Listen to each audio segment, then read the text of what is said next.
More trouble has continued to dog the Lake Basin development. There you have it, more trouble. The Lake Basin Development Authority Mall in Kisumu, after the Kenya Revenue Authority, which had signed an agreement to occupy part of the premise, withdrew from the deal. This has further spelled doom for the 4.2 billion shillings mall, which was relying heavily on a previous agreement to have all government agencies operating in rented spaces move into the biggest shopping complex in Western Kenya.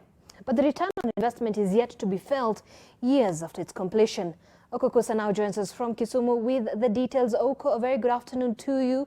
Tell us more about this development.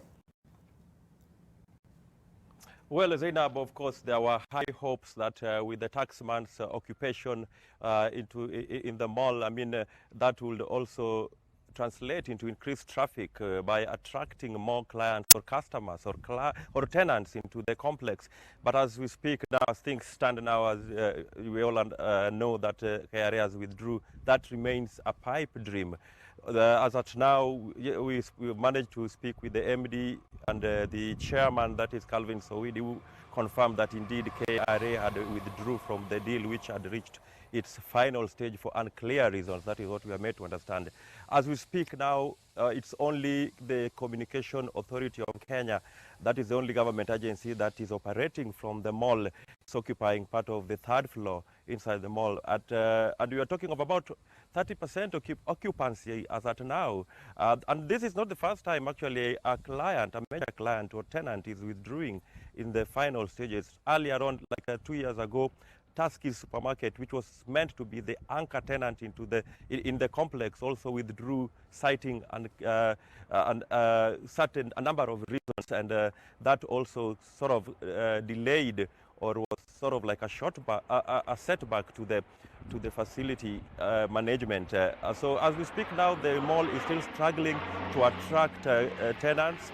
Last week there was a delegation of the Senate Standing Committee on Devolution and Intergovernmental Relations that toured the facility and actually blamed EACC, that is Ethics and Anti-Corruption Commission, and people they termed as highly placed individuals who are conspiring to have the mall auctioned to a private enterprise. That is what the committee there was saying. Actually, they even fell short of calling for the disbandment of EACC, which has been blamed for derailing the operations here at the mall. Remember, at the same time last week, EACC had presented a report before the Senate committee where it exonerated itself from blame, saying that it had nothing to do with the delay that is being experienced at the mall as we speak now. But the chairman, that is Calvin Sowidi, came out guns blazing, saying that EACC's probe has taken rather too long. We are talking of a probe that has been on since 2013. And actually says that that is part of the reasons why the mall has remained as it is now, not fully functioning.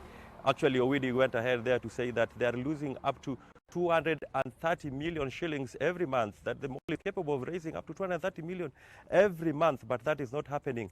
Actually, the raising concerns again about some 2.5 billion shillings loan that was the government that took from Cooperative Bank, which is yet to be repaid, and he's saying that that particular loan is attracting 30 million shillings every month in terms of interest, and therefore is calling for speedy repayment of that particular, and saying that that is part of the reasons why the mall has failed to pick up. Owidi also again took up issues with EACC, which he says had taken too much time to investigate these matters. He's saying that no money actually was lost.